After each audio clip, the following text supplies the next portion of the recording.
Bonjour. Contre-transfert. Le terme apparaît pour la première fois en 1910 sous la plume de Freud qui écrit « Nous sommes devenus attentifs au contre-transfert qui s'installe chez le médecin par l'influence du patient sur le sentir inconscient. Et nous ne sommes pas loin d'élever l'exigence que le médecin doive reconnaître en lui et maîtriser ce contre-transfert. » Est-ce que vous entendez ce qu'il y a à entendre de capital derrière cette phrase? Eh bien, que tout psychanalyste ne va pas plus loin que ses propres complexes et résistances internes le permettent.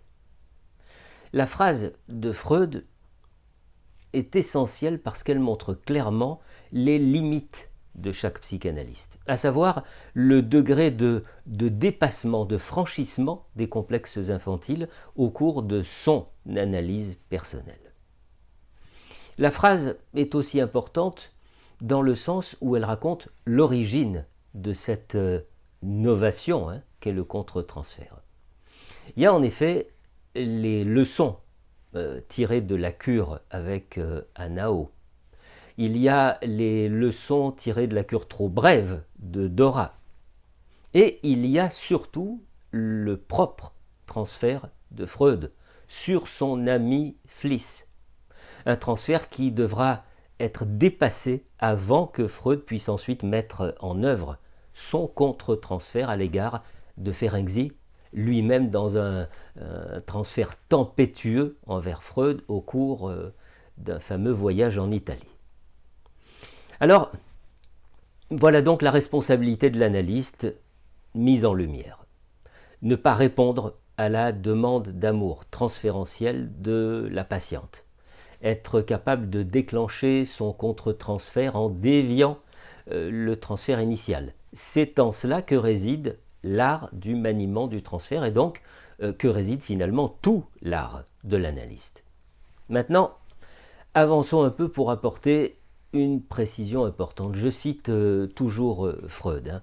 En certaines circonstances, on peut accorder beaucoup, mais jamais en puisant dans son propre inconscient. Il faut donc à chaque fois reconnaître son contre-transfert et le surmonter. Ce n'est alors que l'on est soi-même libre. Fin de citation. Voyez-vous, le sujet du contre-transfert continue à faire l'objet de nombreuses prises de position, des positions qui créent souvent de la confusion quand le sujet est évoqué, par exemple avec des étudiants ou de jeunes analystes. Et c'est d'ailleurs ce qui me fera revenir à plusieurs reprises sur le sujet pour tenter d'apporter toute la clarté nécessaire. En tout cas, la clarté que ma clinique personnelle et ceux de très nombreux analystes du siècle dernier m'ont permis d'en comprendre au fil des ans. Dans les citations de Freud que je viens de faire depuis le début de cet épisode, vous aurez peut-être noté qu'il s'agit pour le médecin ou pour l'analyste de reconnaître une influence sur son sentir inconscient. Reconnaître, c'est-à-dire ne pas se fier à un ressenti premier qui serait de l'ordre de l'appréciation esthétique, voire de l'ordre du désir.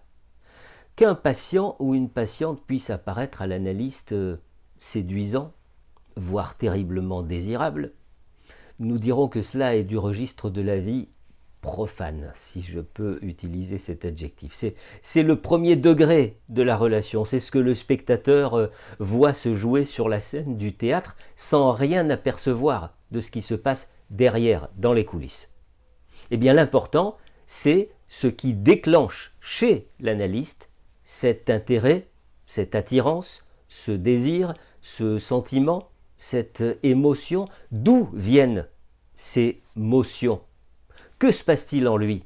À quoi peut-il les rattacher dans son histoire? Que lui rappelle-t-elle? Qu'évoque-t-elle pour lui? C'est de ces questions que peut venir la reconnaissance de quelque chose d'inconscient. Allons encore plus loin. Ces interrogations existent-elles encore seulement chez un analyste aguerri par l'accompagnement de nombreux analysants? Ces interrogations existent-elles encore chez celui qui aurait vécu une longue analyse personnelle? Je veux dire, l'indispensable introspection lorsque l'analyste est sous le coup de ses motions impose-t-elle le même temps, les mêmes doutes au fur et à mesure que du matériau inconscient a été mis dans la lumière au fil de l'analyse personnelle? Souvenez-vous de la première citation de Freud au début de cet épisode. Tout psychanalyste ne va pas plus loin que ses propres complexes et résistances internes le permettent.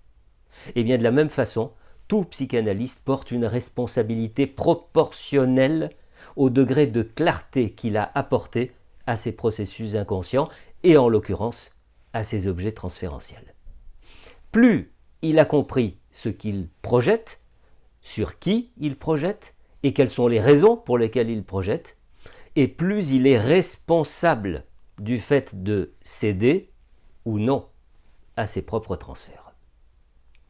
Le contre-transfert, c'est donc le coup d'arrêt mis au transfert de l'analyste, qu'il se manifeste en réponse au transfert du patient sur sa personne, ou même avant que les transferts du patient ne se manifestent. Un coup d'arrêt conscient, donc, que s'impose l'analyste lorsque les raisons inconscientes de ses motions à l'égard du patient lui apparaissent avec évidence. Dans l'ouvrage La question de l'analyse profane, Freud souligne les qualités qui doivent être, selon lui, les qualités majeures d'un analyste. Adresse, patience, calme et autonégation.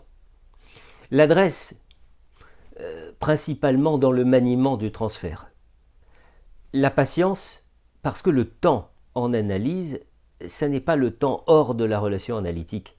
Ne pas interpréter trop tôt, ni trop souvent, saisir l'occasion au moment juste, bondir comme le lion qui ne bondit qu'une seule fois. Le calme face aux répétitions et à l'épreuve du transfert. Le calme qui n'empêche pas évidemment une extraordinaire mobilité intérieure. Et enfin, la négation de soi, l'abnégation, qui signifie qu'occuper la position de l'analyste, c'est se défaire de toute considération narcissique. Parce qu'il a vécu sa propre traversée analytique, l'analyste a cédé à une indispensable dépossession. Il a consenti à un certain dépouillement qui se manifeste pleinement lorsqu'il accompagne l'analysant. Attention, ce n'est pas qu'il s'efface, au contraire, il est là, il est pleinement là, mais sans polluer la cure de l'analysant en imposant sa jouissance. À bientôt.